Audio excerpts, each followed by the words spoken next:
listen to me. No. You listen to me. Listen to me. You listen to me closer than you've ever listened. What's up, everybody? This is Brandon Collins.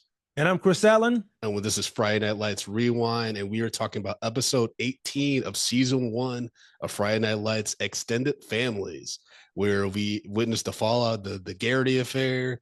Lyla spiral so much that she drives a few hours to Austin, Texas to see that Street's been, vibing with a tattoo artist. and a cute girl. Yes. And then, she keeps saying that, by the way. And then Tim Riggins meets a new neighbor who's a hot MILF. Has a really crazy son that's reminiscent of that little white boy from Jerry Maguire. And then Buddy Garrity crashes with the Taylors. Man. That's some great comedy. So much to unpack. I mean, we open with the Taylors after winning the game. Their defense, they win a game against the Royal Rock Dragons, by the way, which is a crazy name for a Southern Rock. Yeah. The Taylors drive back home high off the win and everything. And Buddy Garrity is sitting on their lawn. And the thing is, Buddy's smile when they pull up, like, hey, this is just regular. Like, this isn't weird. It's just so funny to show how delusional Buddy is. Delusional. I wrote in my notes, would you have let him into your house? I think yes and no. I think I would have been like, when I'm pulling up, if I'm Eric Taylor, I'm like, all right, well, clearly this nigga needs a place to stay for the night, right? But Buddy immediately off the rip is like, if I could crash on your couch for a few days, I'm like, days is interesting. Like, you know what I mean? Like, because that's like, that could be a week. That could be, a month, because these same days, it could be 30 days, 90 days. And I'm like, in my head, I would be like, well, Buddy, you got money. Yeah. So hotel, right? But I guess Buddy's just like trying to because I think because you're a married man, Chris, if you and your wife are going through issues, I don't know, maybe it's like a thing where like as a guy, you would think if I crash at a friend's house, just like to cool off and like be in the doghouse or whatever, that gives me a little bit of hope that I can reconcile, right? But if I go to a hotel and I start living separately fully, that kind of like either solidifies that my marriage might be over, or that like, I get back into the mindset of like, I'm a single dude. I can do whatever the fuck I want. Like, what I mean? I feel like that's me just being like optimistic, but I think, Buddy's just, I think just probably trying to be able to talk to Eric and be like, hey, never get your advice, man. Yeah, I feel like Buddy, he's coming from a very selfish place. Oh, yeah. He wants this to be like when it comes to the Dillon Panthers, he's very immature. You know what I'm saying? He's a teenager when it comes to that stuff. So I feel like he's like, hey, things are bad, but if I go to Taylor's house, things will at least be cool. I'll be around the football guy and things will be okay. You know what I'm saying? Because there's that moment at the end of the episode where, Eric's basically like, dude, you got to take care of your family. What are you doing? Like, don't give a fuck about football. Don't give a fuck about any of this stuff. And he said his wife could cut off his head, put his head on a spike, and he'll still be thinking about the Dillon Panthers. And I wrote down my notes. I'm like, Buddy is certifiably insane. Yeah. That's crazy. I almost did that too, but I stopped myself because I go, you know what? He's being hyperbolic. But my initial thought was like, yo, he's really not playing.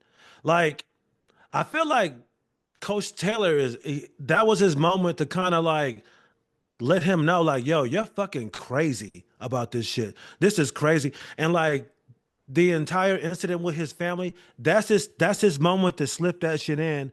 But at that moment, bro, we see when it comes to this football shit, Buddy Garrity is gone, bro. Gone. Yes. He cares about this shit more than his family, man. More high school football. It's crazy. And that's scary too, right? Because we're always like, that's really fucking interesting. The parallels with Eric getting the TMU interest, right? Like where it's like, and you see Julie's reaction to that. That's prominent more in next episode, but that is starting to come up in this. And it's kind of like, the whole show is about how parents can really fuck up their kids based on the decisions they make, right? But like I said, like just seeing Buddy on the lawn, I would have been like, God damn it. Let's finish talking about the Buddy Garrity. Okay. I mean, with him staying at the house and Julie just walks in on him in the bathroom. Oh, yeah, Lucy. Yeah, that was so funny. Because when you're a teenager, there's nothing more disgusting than a middle-aged man's body. You know what I'm saying? He's got a gut. It's got like weird marks on it. Yeah, it's just got weird scars. It's a Yeah. lot. It's a lot to see a middle-aged man naked body. And she's a 15-year-old girl. So it's just like, this is so disgusting. Yeah, so disgusting. Wild, dude. I got a question. No, I wouldn't let that man stay there with my daughter, if that's the question. Oh, yes, that too. I had a question. Have you watched Landman by any chance? Landman. It's what Billy Bob Thornton, the Taylor Sheridan movie, like show. It's one of those, he does Yellowstone and all this stuff. It's actually pretty good. But Billy Bob Thornton's character has a ridiculously hot daughter who does the opposite of like what Julie Taylor does, where there's another man staying at Billy Bob Thornton's house. He's part of the company, the oil company that they work for. And the daughter just parades around in her underwear. Like, she does not give a fuck that these old dudes are hot. Like, and she's so freaking hot. It's like insane, dude. Like, it's Is her name Ansley? I think so. Michelle Randolph? Blonde chick? Yes. She's dude. Oh, boy. Yeah, man. It's a problem. It's a problem with the show. Anyways. Jesus. Yeah. That's so funny. Yeah. She's 27, but she plays like a young girl on the show. Yeah. Well, she's like in college. She's like a young 20-something. Yeah. That's a little different, but yeah, it's still inappropriate, but yeah. For sure. Okay. So the Garritys, they're having a tough time. They're going through a tough go. Buddy is just drifting, right? Like, he learns about Eric having this meeting, this dinner with the TMU, I guess, recruiter or whoever. And he's one of the coaches. And mind you, this is after he already has bought a bunch of groceries for Tammy to make dinner. He wants her to make pork chops. And he's like, and then Julie's like, I'm okay, I don't do that. He's like, it is the other white meat. Like, Buddy, like, the actor Brad Leland was on another level in this episode, and he was.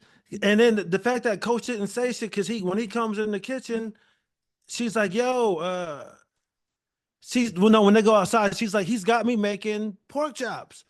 And I'm like, yo, how was Coach even allowing this shit? Like, yo, you don't make my wife cook shit. Like, if anything, you should be bringing to-go shit into our house to make it easier because you here. But making my wife cook is crazy. But it also just shows you where they are and what they're used to. Yeah, the Taylors are they're very much the Southern hospitality vibe, right? Like, but Tammy's face, with like Buddy's like, oh, I hope you don't mind. We got the pork chops and I'm watching the game tapes. And then Tammy just makes a look at Eric, and like, me and my wife are watching this episode. We're both just dying, like, because they're just such realistic reactions to this shit. I mean, like, every guy has a friend that their wife is kind of like, this motherfucker, like, like, I get it, you love this person, but god damn it, like, they're fucking crazy. Is it realistic that Coach even allows him to stay there? I just feel like he would be like, yo, no, you can't stay with me. You know what, Chris? I have a friend who, like, not is Buddy Garrity, but it has Buddy Garrity tendencies, like the kind of like aloof selfishness. He's a weak man. Yeah, but also, like, the thing is, Buddy is incredibly passionate about the people he cares about, right? Like, and so I don't know, man. It's complicated because he and Taylor have gotten really close over this season. And so I think he's just like kind of dealing with it, because at the end of the day, Buddy's kind of harmless. Like, he's not gonna destroy the place. It's not like if you invited a Billy Riggins over to stay for a week. You know what I mean? Like, that's a different ball game. Oh yeah. Or like Tyra to stay over, right? Like, that's a different ball game. Buddy Garrity is this middle-aged man that's like just kind of losing his mind a little bit. Yeah, he's like a bull in the china shop, but it's just like he's not really gonna break anything. But he's gonna make a mess. But you know what I mean? But it's not really gonna break anything. Yeah. Yeah. I mean, both I got you. Garrity's, both Buddy and Lyla Garrity, we can now transition to Lila's storyline. They're both incredibly selfish. I wrote down in my notes, but the Garrys are having a hell of a week because, no one's really fucking with them because of the mistakes they made. Lyla, is all well. First, she's taking care of her little siblings who are crying and shit. Like, I mean, it's a pretty intense argument that they're having. There's glass being broken. There's shit breaking. Yeah, shit breaking. Yeah. Lord of Mercy. Something that Buddy Gary said during the fight with his wife, which is hilarious. Just and so Lila's trying to calm down her little siblings, and then like calls Street's hanging out with Herc and partying, and like they're working hard and playing hard. And he's like on the phone, like, "Hey, you okay?" She's like, "It sounds like you're going out. Everything's fine. Everything's fine. Don't worry about me." Yeah. Then she just gets in her car and drives to Austin, Texas. Yo, which is insane. And because I remember thinking, like, yo, how far is that? It's during the school year. Yeah. And you just get up and go. 200 and then you miles. Find it's 200 miles. I mean, that's what, like maybe 3-4 hours probably 3 hours? driving. Yeah, but she's 17, man. Yeah, that's wild.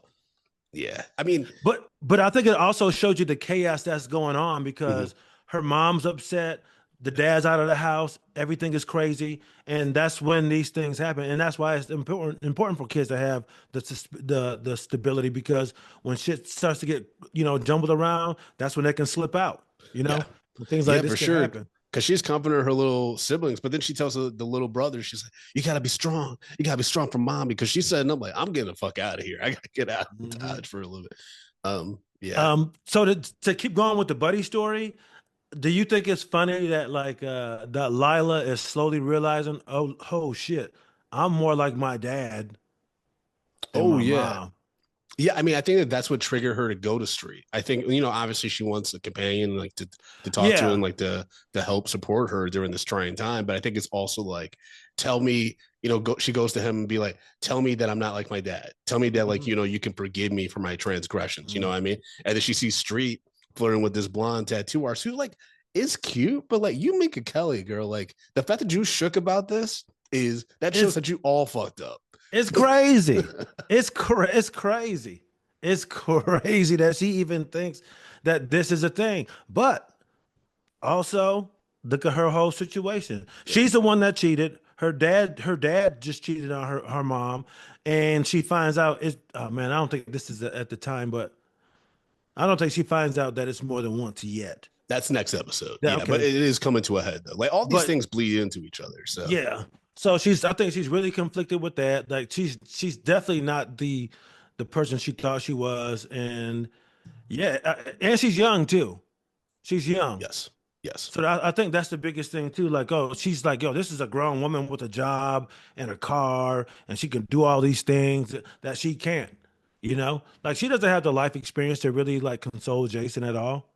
Yeah, but and even then, Chris, remember, grown women still make mistakes because you got this MILF over here with a little something Bo, and like they don't fuck yet. That's next episode, but you already get the feelings like, oh, this mom is feeling Mr. Riggins. Riggins about to be a cradle robber and shit. Wait, that's not the right phrase. No, that's her. She's the cradle robber. Yeah, but like I saw that woman, and I remember I was like, because it's been so long since I've watched the show from front to end. I was like, oh, I forgot about the MILF storyline. I forgot about her. Brooke Landon playing Jackie. Yeah. I was like, yeah. I was like, right. Can we talk about her, or no, you don't want to talk about her yet? No, we can talk about her. I mean, bro, Riggins has a few kids out of this world, right? That he just don't know about. For sure, right? So? There's no way he's strapping up. Let's be honest. Like, we know this character. There's no way, given his background and how he fucks, he is not strapping up. He's just blowing. He's just shooting up the club. I mean, he's 7. I mean, he's probably actually 16?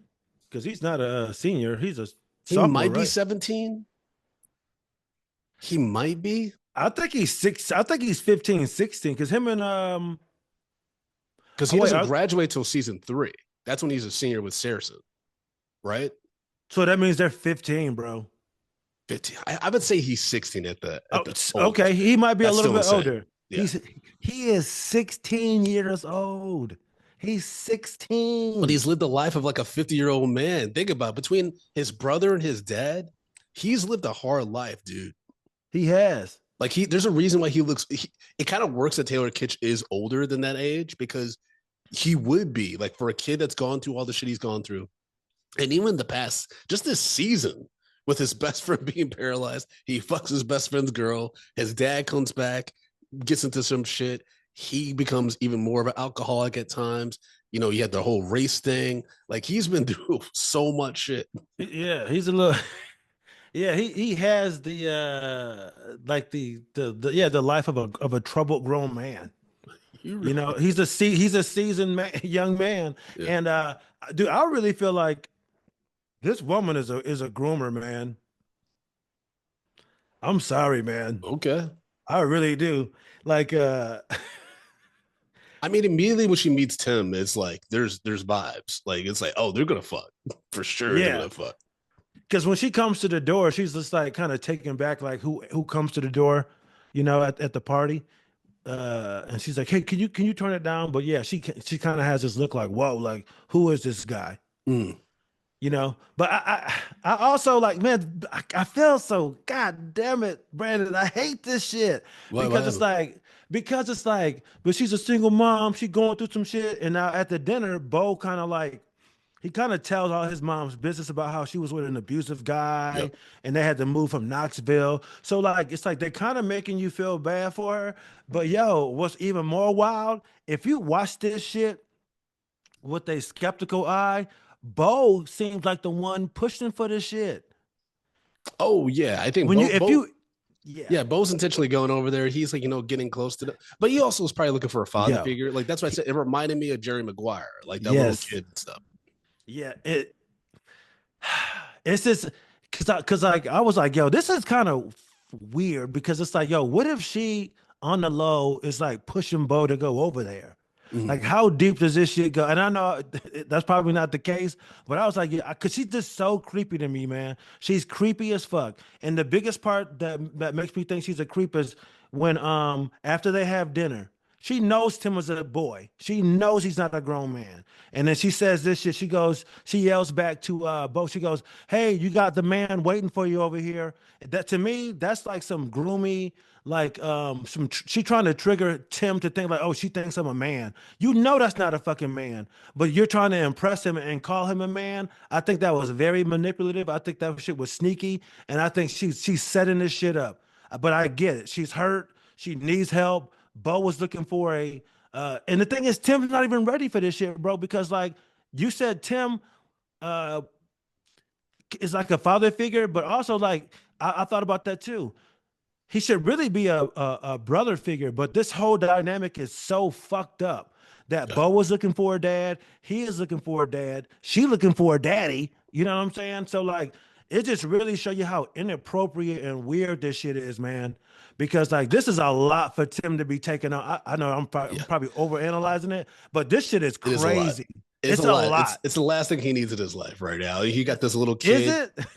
It really is. I mean, because it's not going to bring him the structure that he wants because she has a kid and she has a kid that's getting quickly attached to him. I mean, Mhm. he is hungover trying to fix his car. This kid's over there were like, "Hey, you Tim Riggins and blah blah blah blah blah, and you help the Dillon Panthers get the blah blah blah." And he's like, "You need to shut up because I'm incredibly hungover." Yeah. And it's like, if this kid and his mom are the ones that help like get Tim somewhat grounded, that's a problem. But at the same time, we open with them partying after the game, and of course, Billy Riggins and them are having a house party. Billy's just like, yeah, yeah. He's egging them on. How old is Billy? 30?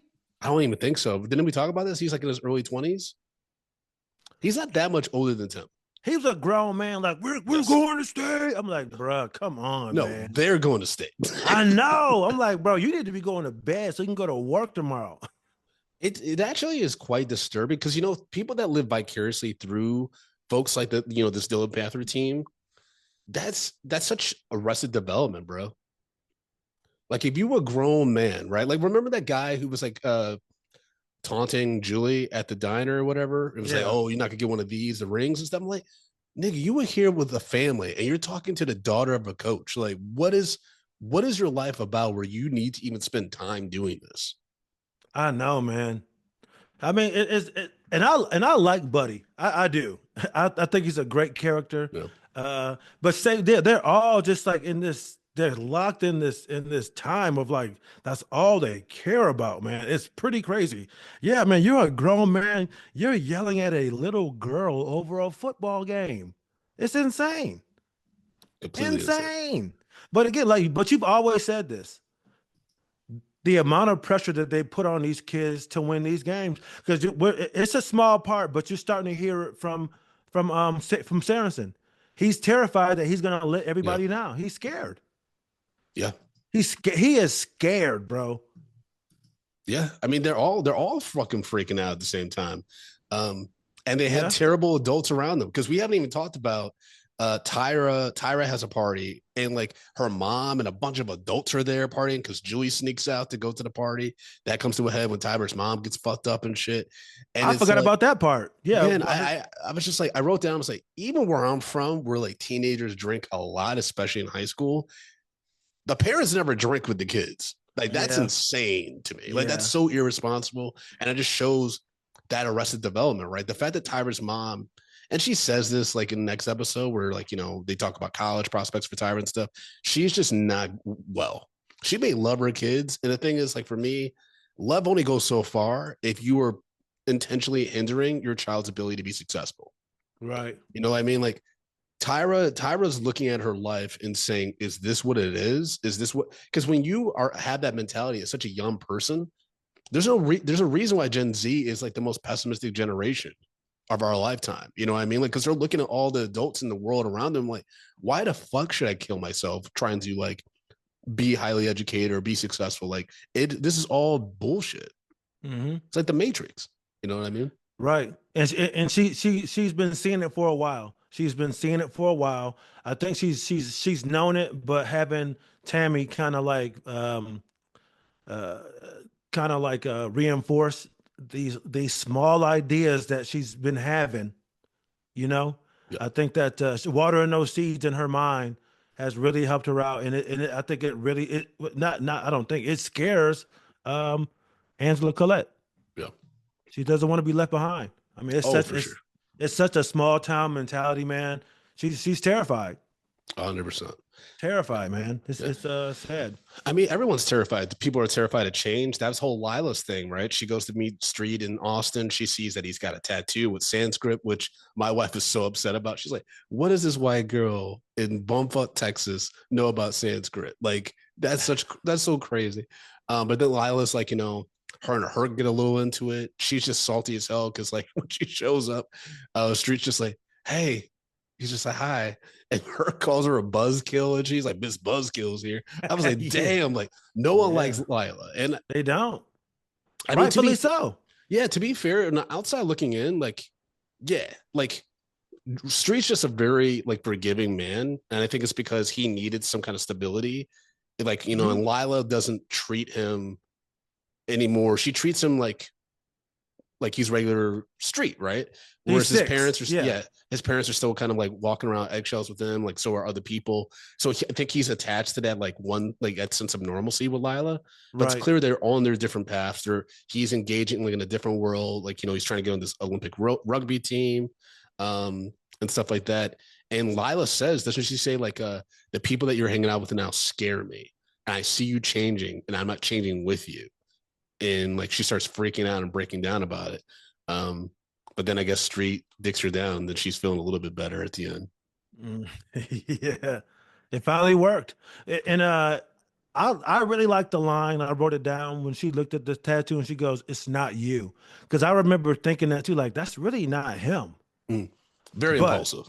Yeah, very impulsive. It's not him because he's such a clean cut guy, and that's such an odd tattoo for him to get. But I think it really just also symbolizes he's about to change. He's not the same guy, you know? Yeah. I mean, you know, my wife is asking me about like, oh, like, you know, what's going on with Street and stuff like that. I'm like, he eventually figures out his way, but it's like the tattoo isn't the first, you know, kind of a impulsive thing he does. You know what I mean? Like he does some more impulsive things like in season 2 and stuff like that. But I was like, eventually Street figures things out. It's just that he, you know, again, that actor, what's his name? I'm blanking on it. For some reason. Is it Scott something? Oh shit, Scott Porter. Yes, thank you. Still continues to like really make Street kind of like the he's great at like portraying like the conflicted feelings that Street's constantly having regarding like his career, his life, what he wants to do, what he can do. Right. You know what I mean? Because even it's gotta be tough, man. It's gotta be tough, like to try to like navigate this world. And clearly he got the fuck out of home, like Dodge, as soon as he got back out of like the hospital, right? Like he's like within a few weeks, he's like, I'm going to Austin to train for the Summer Paralympics. You know what I mean? Like what? Yeah. Think about this. I think the average high school football season is like 8, maybe 10 weeks, but I think it's 8. I could be wrong. It's no more than 10. So at a max, you play 10 games. Mm-hmm. Now they're into the playoffs. It's been, I would say, no more than 12 to 14 weeks since he's been paralyzed. And look at how, like, it's been 3-4 months. Yep. And look how much he's been through, man. The changes, I mean, going down to, didn't they? Yeah, they already went down to Mexico and shit that early on. I mean, he's been through so much stuff. And I thought about this too. I can't remember if we talked about it, but like, out of all the people, Jason Street had his shit already ready to go. Yep. He had his life planned out. Good. And everybody else on the show, they're trying to figure it out. They're trying to get there. You know what I mean? And then to have this dude's shit just upended, I mean, not just slightly taken off course. It's just like, bro, the thing that got you your scholarship, you can't even use your legs anymore, bro. You know what I'm saying? Yep. It's not like he broke his leg and then he can pursue something else. It's just like you can't even fucking walk anymore. Yeah. It is insane, man, the shit that they got to deal with.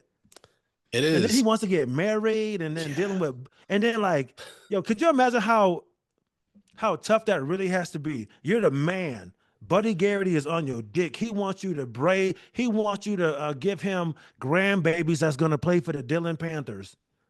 In a way, all their shit was set. Lyla knew. They already knew, like, yo, my son-in-law is going to go into Notre Dame, probably going to the league. We're getting, we're going to have all this stuff. And then literally, boom, it's all gone. And that's the danger of having too many explicit dreams for your children, right? Like it's, that's one thing I do appreciate about the way that my family brought me up was like, they never constricted my aspirations of what I wanted to do or what I could do. You know what I mean? I learned that myself. They allowed me to learn that myself through trial and error, right? Which I think that we need more of. I think young people are, especially these days, are very, very insulated and protected from failure.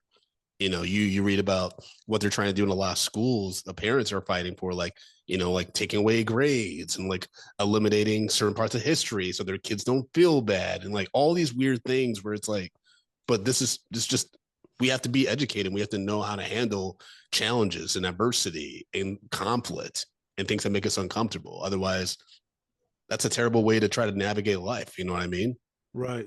Because you're seeing these teams, like right now, like Street was just a very humble, like he was a very nice kid.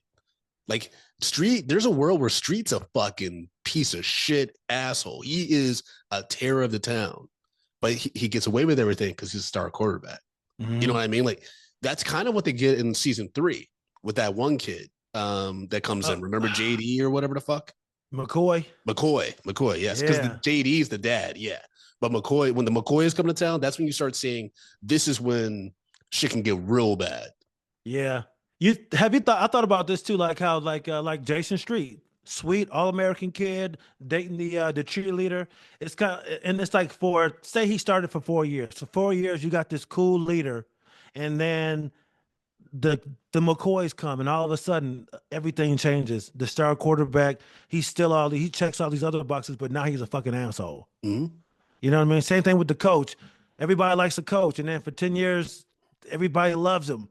And then some other guy comes in, complete dickhead, very arrogant. I couldn't imagine. It's like picking a president. Mm-hmm. You know what I'm saying? And it's changing the entire culture of not only the team, but it can change the whole temperament of the town. Yes. and how people see shit. It's just it's wild. It's wild, man. Yeah, and it's that's what's also like, oh, man, you're making me love this show. Like I can't wait to dig into the future seasons because you just see how Coach Taylor deals with adversity and being set back and basically being kicked to the curb by this team that he's incredibly loyal to because he is entertaining TMU because it's a new opportunity, it's at a college, and so he's like, it's his dream. Yeah, so it's like, hey, like it's finally happening, and man, yeah, and you have all these kids that are looking up to you that finally are like connecting with you and like lean on you because they clearly are struggling for strong male figures that are responsible that aren't drinking with them and shit. You know what I mean? Yeah. This is yet another one of those episodes where you just see there's not a lot of adult supervision and or guidance, and like you see like the amount of pressure put on these faculty, coaches, and stuff like that. You know what I mean? Well, I wrote that down about the whole like Smash and Waverly storyline, right? Like, so Oh yeah, I forgot that this is where this goes because I was kind of like, I forgot what happens to Waverly, and so Waverly starts acting in this episode a little erratic, right? She pops up in Smash's house and fucking takes him out, and they go skinny dipping in a pool. She fucks him, and like I did my wife. She commented on like she's like a white person must have wrote this episode because her hair all wet, and then we saw moments of her having a headband, but even then it was like that's not black certified, but they're also down south, so who knows? Like, that's so true though. Yeah. But like funny. Then the dad goes to Smash. Waverly's dad like goes to Smash when he comes over to the house. He's like, hey, if Waverly starts acting weird, let me know. The dad should have been more responsible and been more explicit on like what weird is. You know what I mean? Because if your daughter has bipolar, and the next episode, because we end this episode where Waverly's really sad and she's crying alone in the kitchen of her house. That Smash comes over, doesn't take off his shoes, by the way, mad rude. But like, you know what I mean? Like, and she's like kind of getting really emotional when she does this like quotation of this poet and stuff like that, like at the diner, and she's acting off, right? But the dad should have been more responsible in identifying specific things for him to look out for because she's had medical treatment. She didn't go to Africa, like she said. She went to a hospital like where her aunt lives in fucking I think it was like Carolina or Atlanta or something. Yeah, like I can't think of it. Saint. She said Saint something. Yeah. So it's like I get you want to protect your daughter and not out her fully. Yeah. But bro, come on. Like bipolar is no joke, especially this came out in 2007. This shit was like still like being figured out in regards to treatment, some of that. That's some scary shit. You got to tell this kid like what to look out for. Yeah. And she even said it. She goes, some people can even feel suicidal. And there's some stuff to unpack with this too. I think and see, this might even kind of go unnoticed because this kind of is more of a white show, right? Yes. And I would say maybe they didn't even understand what they were doing here, but like that's such a thing in the black community, and especially with her dad being a preacher. The fact that they didn't want to tell anybody that she's having mental issues and bipolar, because like some church folks don't play that shit when it comes to psychology. They don't want to hear that. They got Jesus. Jesus is my Ritalin. Jesus is my therapist. So I can definitely see in a small Texas town, even back then, them not wanting to divulge what she's going through. You know what I'm saying? Just the you want to keep that image of like we're godly, we're doing well, I'm a great parent. And that's so dangerous. We're realizing how dangerous that is. It is. Wow, you don't need to like tell everybody your business, but shit like that, especially if you're gonna pull this young man in. And to be real, you really should be talking to Mrs. Williams as well. Hey, there's some shit going on with my daughter. You know what I mean? Or at least look out for any behavior because unfortunately it never escalates to the situation, this show and stuff. But like the fact that she's able to sneak into his house like undetected, like if you have a crazy partner who has that ability to sneak in and maybe they're having a manic episode, the last thing you want is for your kid to wake up with a knife to their neck.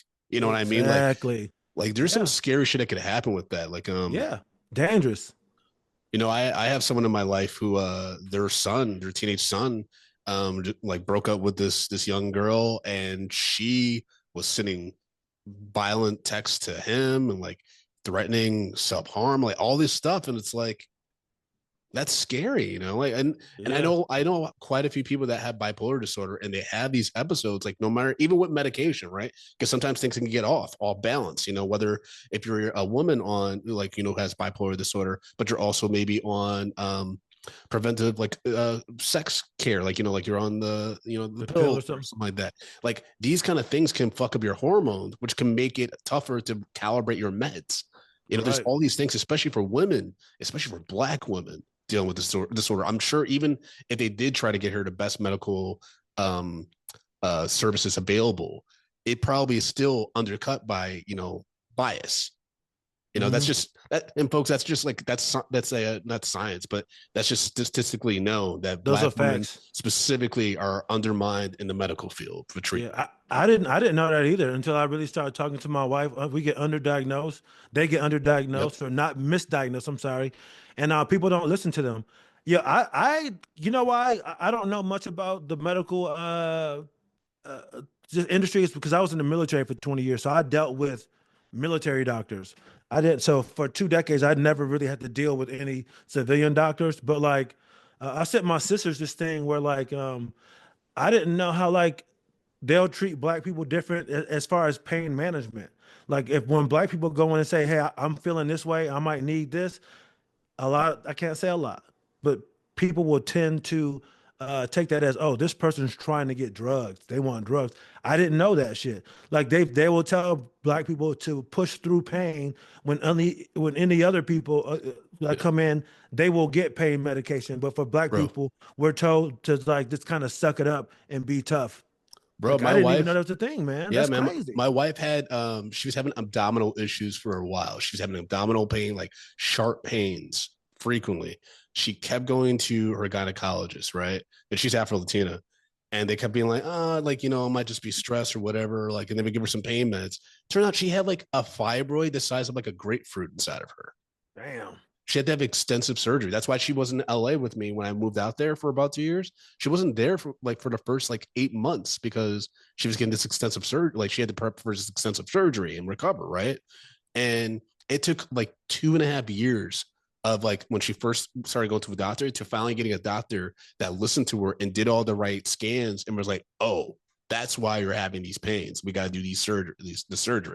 That's It took a crazy. long time, man. Yeah. So it's terrifying because, you know, we're trying to family plan, and she, you know, she doesn't talk about it too much, but I can tell that she's scared. I think she's scared about the kind of medical treatment she would get and guidance she would get given her experience with the fibroids and stuff like that. You know, Yeah. it's scary, man. But you know, we're gonna talk more about Waverly's storyline in the next episode as well, because that's when things kind of come to a head in a bigger Yeah. way. Because we end with her, you know, crying in the kitchen, and you know, Smash is still a teenager. He's what, 16 as well, so Yeah. he's still He don't figuring get some it. shit. Yeah, he's still And figuring some shit out too. and you would think Mrs. Williams would be a great person to know. She's in the medical field. I mean, is she a doctor? No, but she Oh, that's works at a true. hospital, so she would have some access to people who could, hey, this is what that because that's a lot to put on a teenage kid, man. A lot. I A don't lot. quite, yeah, I don't quite remember where this storyline does end up going, but I would like if, you know, Miss Williams does get involved, I can see her telling Smash like, I know you like this girl, but you need to keep your distance for now until Hmm. you know, gets herself right. Because Yeah. remember when Waverly was encouraging Smash to do the walkout, you know, she's over here like, you know, like There was she's that like beat where they she's should, yeah, like she's because trying to use my son yeah, to you know, push for this message that he's not the right messenger for, or he has way more to lose than she does right. by doing this Exactly. Lady Macbeth thing where she's Right. not saying that the cause wasn't right. It was definitely justified.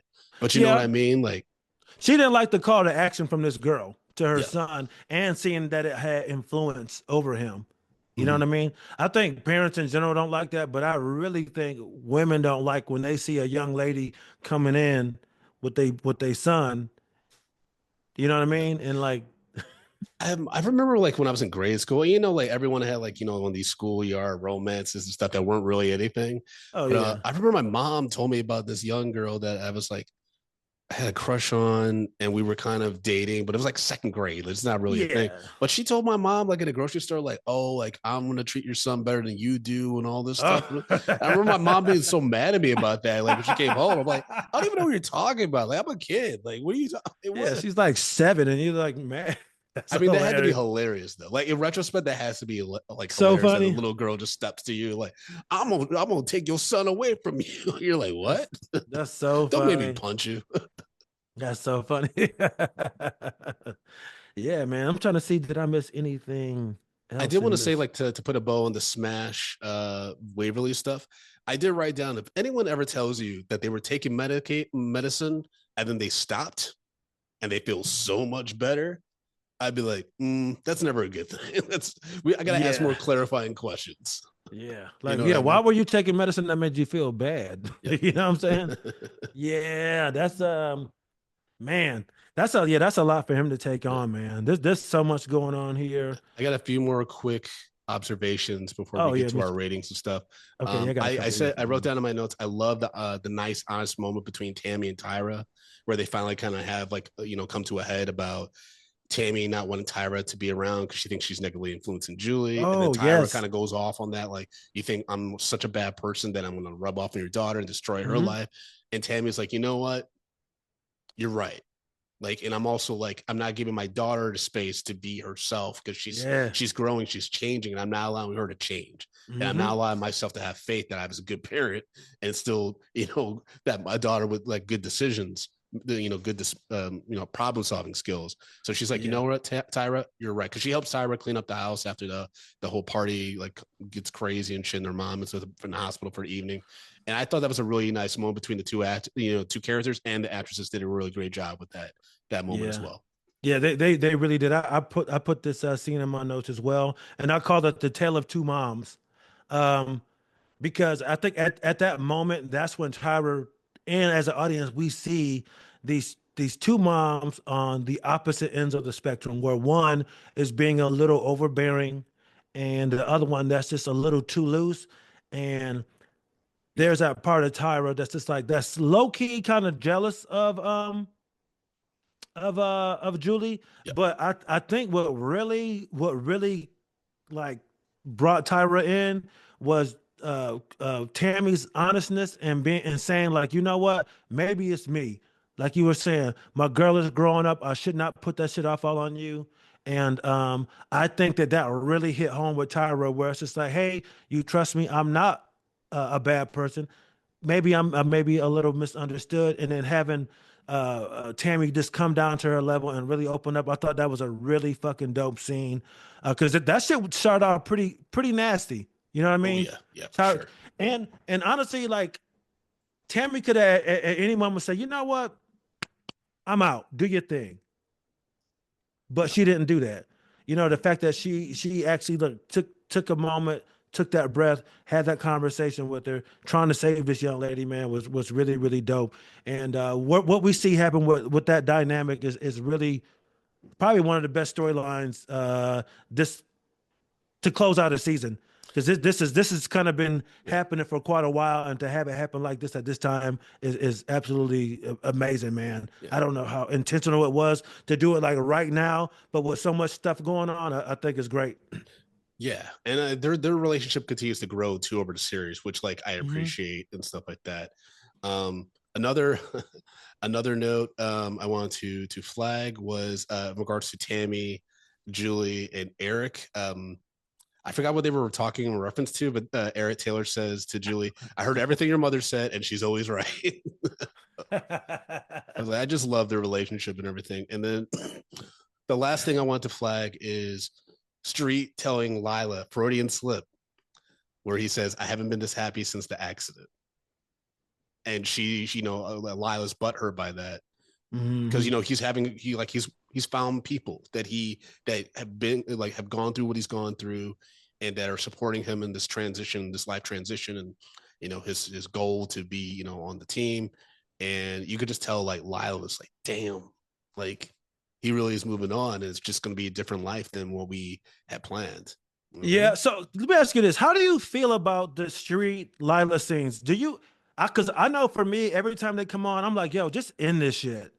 I feel like they both want to say that it's over. Yeah. Deep down inside. I think what I appreciate about this show and how they're doing the storyline is that it's coming to its natural end. Like I think, it's like, a lot of relationships that like end up like petering out, or like, people just go in different directions where you're probably together a little bit longer than you should be. You know what I mean? And that's just where they're at now. Like, we see in next episode where they finally have the conversation about should we be engaged? And I think this is just the beginning of them realizing like, yeah, like this is different. He's probably naturally distant, even though they're a long distance relationship right now, because he's probably like, yeah, I mean, I trusted to an extent, but I also like, I'm focused on this thing. I'm not even going to really bother thinking about Lyla too much because, we're engaged, but at the same time, like I got to do me. You know what I mean? And I think, I don't know. I think their scenes are surprisingly getting better. I think they're actually, I thought they were really effective in this episode. Yeah, I like their, I feel you on that. It's just like, man, I guess I know where it's gonna go, and it's just like just end it. Yeah, yeah. But it will. You're so right. It will. Any final thoughts before we get to our recommendations and our ratings?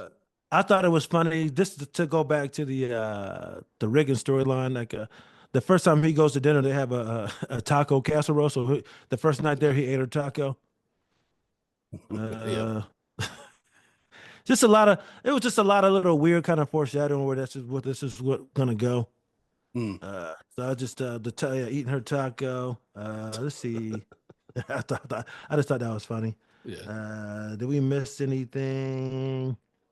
I like to see. This is what I was gonna say. I like to see. I like to see how Bo grew on Tim, because he was really annoyed at first, and then he realized how much this kid really needs.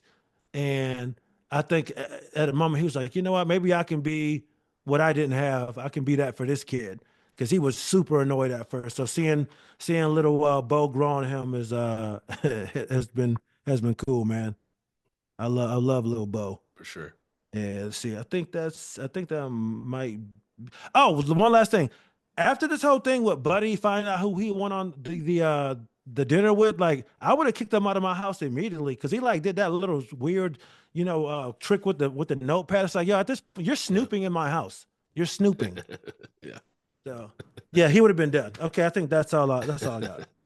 All right. Well, for extended family, let's break down our ratings. So first up is our on the bench recommendation, and folks, this is for a character or actor that just displayed some egregious behavior or talent on the screen, and we just got to put them on the bench for this episode. So Chris, do you have an on the bench recommendation? Buddy, for right now, Buddy. Yeah, he literally he's not on the bench, but he's on the couch for sure. Yeah. And just really struggling to get a handle on the shit that he's done. But like also great performance by Bradley Lyla again.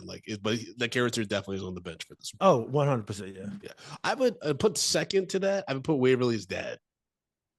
I can see that. I would put Waverly's dad just because he's being a bit irresponsible. If he's starting to notice behavioral changes in his daughter, he should definitely be telling Smash and Miss Williams what to look out for and to immediately like reach out to him if something escalates, Yeah, right, because she tells him that, hey, I quit taking my medication. So like if he knows like, hey, she's on these medications, yeah, he should be able to go to her, hey, she told me she's not taking her pills anymore. Exactly.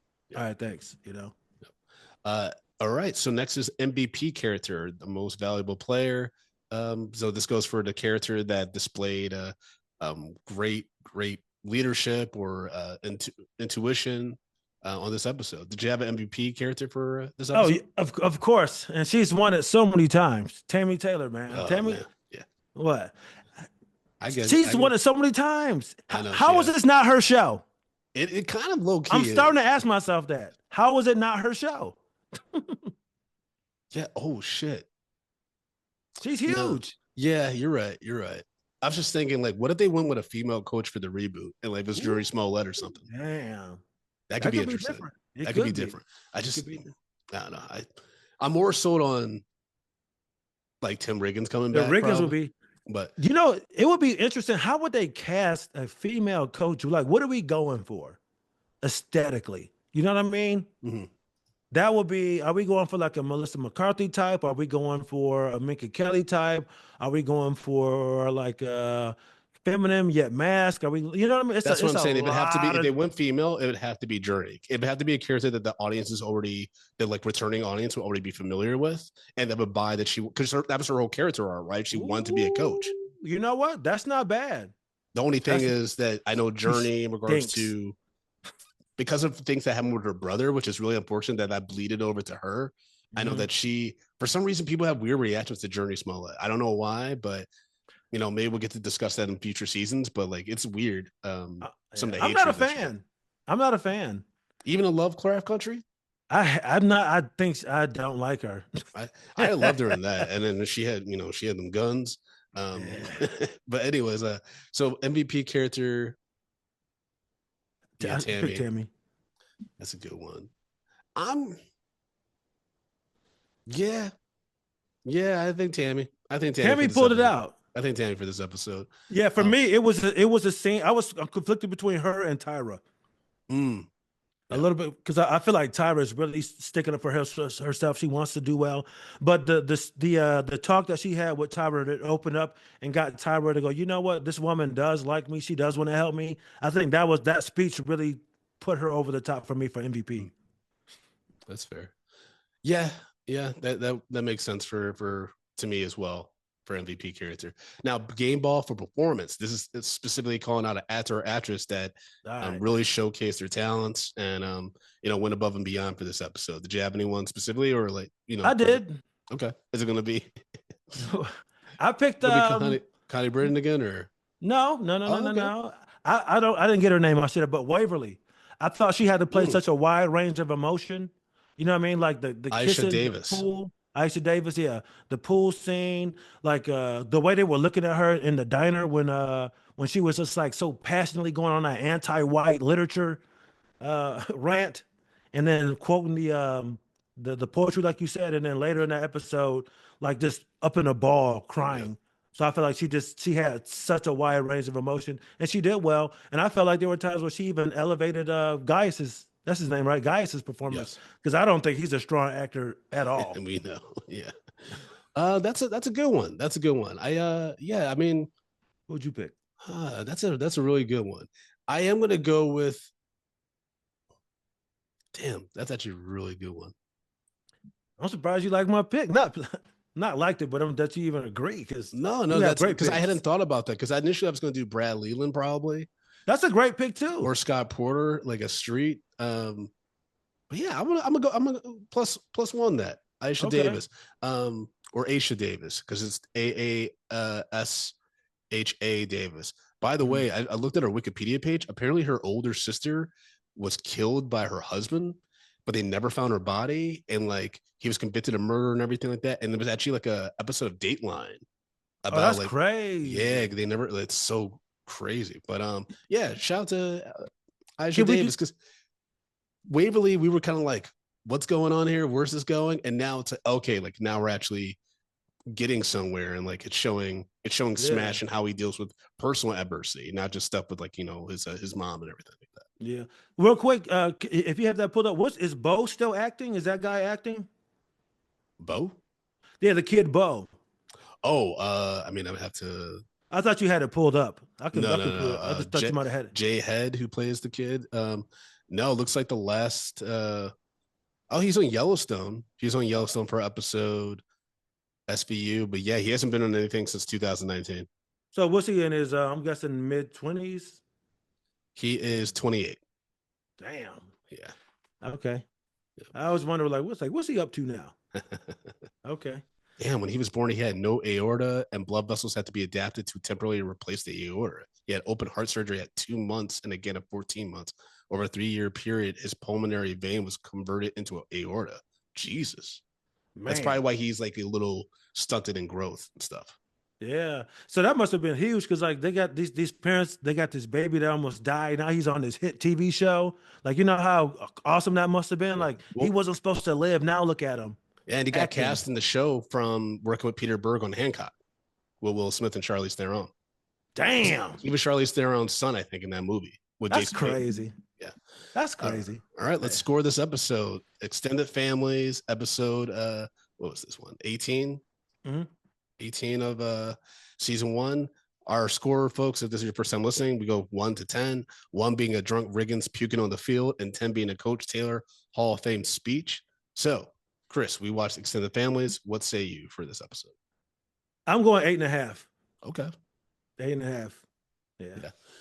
Yeah, I'm gonna go with an 8. I'm gonna go with 8. It's still like, you know, I'm I'm tempted to copy you this whole episode, like with your ratings and choices, but you know, it was good. It just I was kind of like, all right, like I know where this is going, and I want to just get there. But this is like, it's still like was a solid episode, solid pacing, solid character development. Like the story arcs kept going forward, and it was just fine. It was good. It was good. You know? Yeah, and that's all you want from a good TV show. Yeah. And then 19, the next one, they're gonna put us over the top. I feel like that's what this show is so good at like just edging you. Where like you don't bust on this episode, but you want to. So funny. The show's so good at edging you, and then they finally let you bust. And when you bust, it feels so good. It feels so good. All right, Chris, tell the folks how they can follow you, man. Everybody, you can find me at everything at Chris Allen Comedy. Also, look at the Seville Comedy page if you live in the Charlottesville area. We got a lot of great shows coming up. We got the Comedy Lab. I got some shows this summer called Am I Tripping? That's the series I'm doing. I'm headlining about 4 different dates. We got the Writers Room also coming up at WTJU. So just follow me on everything social media at Chris Allen Comedy. Follow Seville Comedy as well. And just keep an eye out for your boy any and everywhere. Nice. Folks, y'all can follow me at Frodo_Blackens on Instagram and Threads.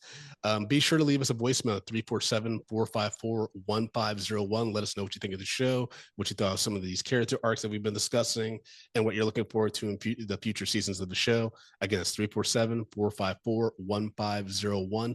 And also leave us a 5-star review on your favorite podcast application. We will read it on the show. We need to get those numbers up and like get the visibility up. So please tell your friends. They love Friday Night Lights to check out our show, check out our YouTube, all that good stuff at Friday Night Lights Rewind and all on YouTube, and all that good stuff.